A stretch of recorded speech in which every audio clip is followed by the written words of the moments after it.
So இன்றைக்கி வந்து Sabari captain ஆனவுடனே போய் பாருக்கிட்ட சொல்லியிருப்பாங்க, நீங்கள் எதுவும் என்னை பற்றி சொல்லாதீங்க. அதாவது நீ வந்து எனக்காக கொஞ்சம் விட்டு கொடுக்கணும், ஏதாச்சும் ஒன்று இருந்ததுன்னா உனக்கு நான் பேசுகிறதுக்கு ஆப்பர்ச்சுனிட்டி கொடுப்பேன். அது மாதிரி ஒரு சில இடத்துல நான் பேசணும் பாரு அப்படின்னு நான் சொன்னேன்னா நீ வந்து எனக்கு எகென்ஸ்டாக பேசக்கூடாது, அப்புறம் நமக்குள்ளே உள்ள சண்டையை நமக்குள்ளேயே வச்சுக்கணும், அது கெஸ்ட்டுக்கிட்ட போய் சொல்லக்கூடாதுன்னா சபரி சொல்லியிருப்பார். பார்வதி வந்து அஃப்கோர்ஸ் கண்டிப்பாக நான் ஹெல்ப் பண்ணுறேன் அப்படின்லாம் சொல்லியிருப்பாங்க. பட் இப்போ என்ன பண்ணிட்டாங்க அப்படின்னு பார்த்தீங்கன்னா, சாண்ட்ரா வந்து ஆக்சுவல் பிளான் என்னென்னா சாண்ட்ரா போய் மன்னிப்பு கேட்கணும் கெஸ்ட்டு கிட்ட மன்னிப்பு கேட்டு அவங்க ஓகே பண்ணிட்டாங்கன்னா அவங்களே ஹெட் ஷெஃப் ஆயிடுவாங்க. இதுதான் பிளான். ஸோ அது நடக்கிறதுக்கு முன்னாடி வியானாவும் பார்வதியும் போயிட்டு கெஸ்ட்டுக்கிட்டேயே போயிட்டு சொல்கிறாங்க, இந்த மாதிரி அவங்க வருவாங்க. அப்புறம் வியானா என்னெல்லாம் சொன்னாங்க, அதாவது ஆனாலும் ஒருத்தர் ஃபுட்டு சாப்பிடும்போது ஒருத்தவங்க தும்முறது தப்பு அப்படிலாம் சொல்லியிருப்பாங்க இல்லையா, அந்த அவ்வளோ சொல்கிறாங்க. அப்புறம் பார்வதியும் சொல்கிறாங்க, இவங்க நைட்டே எப்படி பண்ணிட்டாங்க, என்னெல்லாம் நடந்துச்சோ அவ்வளோத்தையும் கெஸ்ட்கிட்ட எக்ஸ்பிளைன் பண்ணுறாங்க. இப்படிலாம் சண்டை போட்டு இப்போது திருப்பி அவங்கக்கிட்ட வந்து மன்னிப்பு கேட்டு நீங்கள் ஓகே பண்ணிட்டீங்கன்னா அவங்க ஹெட் ஷெஃப் ஆகிடுவாங்க. ஆனால் அவங்க ஹெட் ஷெஃப் ஆகிட்டா ஒரு மனிதாபிமான அடிப்படையில் அந்த இடத்துல வியானாவுக்கு ஒர்க் பண்ணுறதுக்கு விருப்பம் இல்லையா. ஏன்னா மனிதாபிமானம் இல்லாத ஒரு பர்சன் கூட அவங்களோட தலைமையில் வேலை பார்க்குறதுக்கு வியானாவுக்கு ஹெல்ப் இல்லையா, விருப்பம் இல்லையா அப்படிங்கிறத கெஸ்ட்டுக்கிட்ட போட்டு கொடுக்குறாங்க. அப்போ பிரியங்கா சொல்கிறாங்க, ஐயோ நான் இப்போ வியானா ஏதாச்சும் ஸ்பெஷலாக டெசர்ட் பண்ணியிருப்பான்னு நினச்சிட்டேல நான் வரேன், நீங்கள் இப்படி சொல்கிறீங்களே அப்படின்னு சொல்லிட்டு பிரியங்கா சொல்கிறாங்க. அப்போ வியானா சொல்கிறாங்க, எனக்கும் உங்களை நல்லா ரிசீவ் பண்ணணும், உங்களுக்கு சர்வ் பண்ணணும்னு எனக்கு ரொம்ப ஆசை தான். பட் சாண்ட்ரா அந்த இடத்துல ஹெட் ஷெஃபாக வந்தால் நான் வேலை பார்க்க மாட்டேன் அப்படிங்கிற மாதிரி வியானா சொல்கிறாங்க.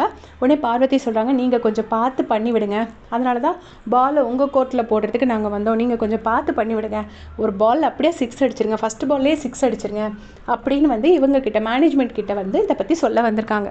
ஏன்னா அவங்க அங்கெல்லாம் சொன்னாங்க, அங்கே எதுவுமே நடக்கலைங்கிறதுனால சாண்ட்ரா வந்து மன்னிப்பு கேட்டால் அந்த மன்னிப்பை அக்செப்ட் பண்ணிக்காதீங்கன்னு இங்கே வந்து சொல்லிட்டு போகிறாங்க.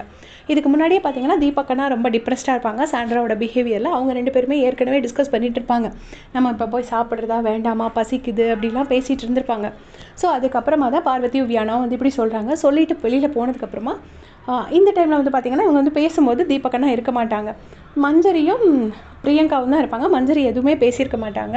ஸோ இவங்க 2 பேரும் சேர்ந்துட்டு இவங்க போனதுக்கப்புறமா மஞ்சரியும் பிரியங்காவும் என்ன பேசுகிறாங்க அப்படின்னு பார்த்தீங்கன்னா, 2 பேரும் சொல்கிறாங்க, சரி அவங்க அவங்க போயிட்டாங்க, சாண்ட்ரா வந்து கண்டிப்பாக சர்வ் பண்ணால் தீபக்கனாலாம் ரொம்ப டென்ஷன் ஆகிடுவார், ஸோ நம்மளும் அது என்னன்னு கொஞ்சம் பார்த்தா பண்ணணும் அப்படிங்கிற மாதிரி பேசுகிறாங்க. ஸோ சாண்ட்ராவோட அப்பாலஜியை அக்செப்ட் பண்ணக்கூடாதுன்னு வந்து சொல்லிட்டு போயிட்டாங்க.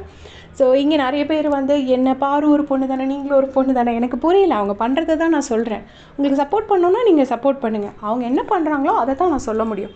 நீங்களாம் சொல்கிற மாதிரி அப்படி உங்களுக்கு பாருக்கு சப்போர்ட் பண்ணணுமா, நீங்கள் வந்து அப்படி உங்களுக்கு சோறு சாப்பிடணுமா இப்படிலாம் கேட்குறீங்க. உண்மையிலேயே அப்படி வேலை பார்க்கணுன்னா நான் பாருக்கு சப்போர்ட் பண்ணி தான் நான் பேசணும், பாருக்கு சப்போர்ட் பண்ணி பேசினா தான் எனக்கு அந்த மாதிரி பிஆர் ஆக்டிவிட்டியாக இருக்கும். நான் வந்து இத்தனை பேர் எதிர்க்கிறாங்கன்னு தெரிஞ்சும் என் மனசாட்சிக்கு எது கரெக்டுன்னு படுதோ அதுக்கு தான் நான் சப்போர்ட் பண்ணி பேசிகிட்டு இருக்கேன். அப்புறம் நிறைய பேர் சொல்கிறாங்க திவ்யாவும் ஒன்று பாருவும் ஒன்று. திவ்யாவும் பாருவும் கண்டிப்பாக ஒன்று கிடையாது. திவ்யா வந்து யாரையும் இந்த அளவுக்கு அடுத்தவங்க விஷயத்தில் மூக்க நுழைச்சி இவ்வளோ சண்டை கண்டிப்பாக போடலை.